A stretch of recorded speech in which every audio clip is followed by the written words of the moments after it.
یہ جو تکلیف تم پر آئی ہے، ہو سکتا ہے اللہ کی طرف سے آزمائش جو تم ابھی ناپسند کر رہے ہو سکتا ہے اسی میں تمہاری بہتری جس کو تم تاخیر سمجھ رہے ہو سکتا ہے وہ اللہ کی مصلحت جس کو تم مصیبت سمجھ رہے ہو سکتا ہے اس میں تمہارے لیے نعمت یہ جو تمہارے سجدے ہیں تہجد کے، ہو سکتا ہے اللہ کو راضی کر چکے ہو سکتا ہے ایک چیز تمہیں پسند نہ ہو اور اللہ نے اس سے ہی تمہاری سب پریشانیوں کا حل لکھا ہو سکتا ہے جس میں تم ہمیشہ سے سکون تلاش کرتے آئے ہو اس میں اللہ نے سکون نہ رکھا ہو سکتا ہے جسے تم نے اپنا سب کچھ سمجھ رکھا ہے وہ بس ایک غلط فہمی ہو سکتا ہے تمہیں لگتا ہو کہ اب کچھ بھی بہتر نہیں ہوگا، لیکن اللہ تمہارا نصیب بدلنے والا ہو سکتا ہے درد سہنے کے بعد اب اللہ نے تمہارے لیے آسانیاں پیدا کرنی ہو۔ پتہ ہے دعا سے بھی زیادہ طاقتور کیا چیز ہے؟ نماز۔ ہم میں سے اکثر لوگ سوچتے ہیں کہ اللہ کو راضی کرنے کے لیے صرف دعا کافی ہے، یا صرف دعاؤں سے ہم وہ حاصل کر سکتے ہیں جس کی چاہ ہمارے دل میں بسی ہے۔ لیکن میں آپ کو سچ بتاؤں، صرف دعائیں کافی نہیں ہیں اللہ کو منانے کے لیے، صرف دعائیں کافی نہیں ہیں دل میں چھپی اس چاہ کو پانے کے لیے۔ آپ کو مشقت کرنی پڑتی ہے، بیٹھے بٹھائے دعائیں قبول نہیں ہو جاتی، آپ کو ان دعاؤں کے لیے کھڑا ہونا پڑتا ہے۔ سورہ بقرہ کی آیت نمبر 45 میں اللہ پاک فرماتے ہیں، صبر اور نماز سے مدد حاصل کرو۔ صبر کیا ہے؟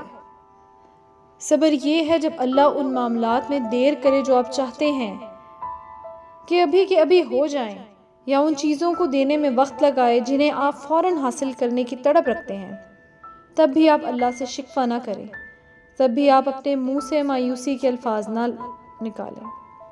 اور ایسا صبر کیسے آتا ہے؟ نماز سے۔ جب آپ نماز میں کہتے ہیں ایاک نعبد و ایاک نستعین، تو آپ دو باتوں کا اعتراف کرتے ہیں اللہ سے۔ پہلی، ہم تیری ہی عبادت کرتے ہیں۔ عبادت کیا ہے؟ اطاعت اور فرما برداری، اور یہ اطاعت اور فرما برداری صرف سجدوں تک محدود نہیں ہے کہ سجدہ کر لیا تو مطلب آپ فرما بردار ہیں، بلکہ اس کا مطلب تو یہ ہے کہ ہم میں نہ تو دیر ہونے کی شکایت کرنی ہے اور نہ ہی اللہ کے کسی فیصلے پر اعتراض کرنا ہے۔ وہ جو کہہ دے اس پر بس آمین کہنا ہے۔ اور پھر آپ اعتراف کرتے ہیں کہ ہم تجھ سے ہی مدد مانگتے ہیں، یعنی ہم بڑے مان کے ساتھ تیری امید کے ساتھ پیارے اللہ آپ کے پاس آئے ہیں، کیونکہ ہمیں آپ کی ہی مدد پہ یقین ہے۔ اب سوچیں کہ ان صرف دو باتوں کے اعتراف کے بعد کیا گنجائش بچے گی کہ اللہ آپ کو پھر بھی بے یار و مددگار چھوڑ دے۔ ساری کی ساری نماز اللہ سے مدد کی اپیل ہے، تو یہ بھی صرف دو کلمات انتہائی مختصر سے انداز میں سمجھائے ہیں۔ سینے پہ ہاتھ باندھ کر عاجزی کے ساتھ اللہ کے سامنے کھڑے ہو کر جب آپ مدد کا سوال کرتے ہیں تو وہ سوال رد نہیں ہوتا۔ اور پھر سورہ بقرہ کی 45 آیت کے اگلے حصے میں فرماتے ہیں، اور بے شک نماز بھاری چیز ہے لیکن ان کے لیے نہیں جو خشوع رکھتے ہیں۔ خشوع، یہ لفظ اس آیت میں قابل غور ہے۔ کیا معنی ہیں اس لفظ کے؟ ہم میں سے جتنے بھی لوگوں کو نماز مشکل لگتی ہے وہ اسی لیے لگتی ہے کیونکہ ہماری نمازوں میں خشوع نہیں ہوتا۔ خشوع کسی کے سامنے خوف اور عاجزی سے فریز ہو جانے کو کہتے ہیں، یعنی پست ہو جانا۔ آپ کس کے سامنے پست ہو جاتے ہیں؟ اس کے سامنے جس کے سامنے کھڑے ہو کر انسان کو احساس ہو کہ وہ جس کے سامنے کھڑا ہے وہ کتنا برتر اور اعلیٰ ہے، اور وہ انسان خود کتنا حقیر اور چھوٹا ہے، یعنی اللہ کے سامنے تن اور من کو جھکا دینا اور مٹی مٹی ہو جانا۔ اب سوچیں، آپ میں سے کتنے لوگ نماز پڑھتے ہوئے خاک ہو جاتے ہیں؟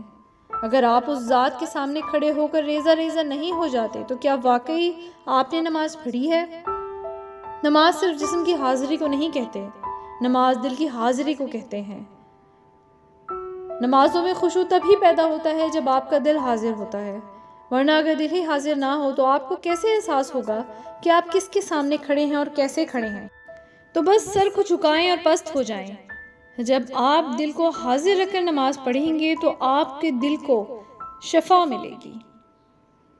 جب آپ یہ سمجھ کر نماز پڑھیں گے کہ یہ آپ نے اپنی مدد کے لیے پڑھی ہے تو پھر نماز بھاری نہیں رہے گی، پھر نماز میں آپ کو مزہ آنے لگے گا اور آپ کی دعائیں چٹکیوں میں قبول ہونے لگیں گی۔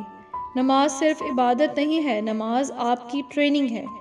روز محشر آپ نے اسی طرح اللہ کے روبرو کھڑے ہونا ہے جیسے آپ نماز میں کھڑے ہوتے ہیں، اور پھر تب انہی کو بخشش ملتی ہے جو دنیا میں ہی اس کی ٹریننگ مکمل کر کے آئیں گے۔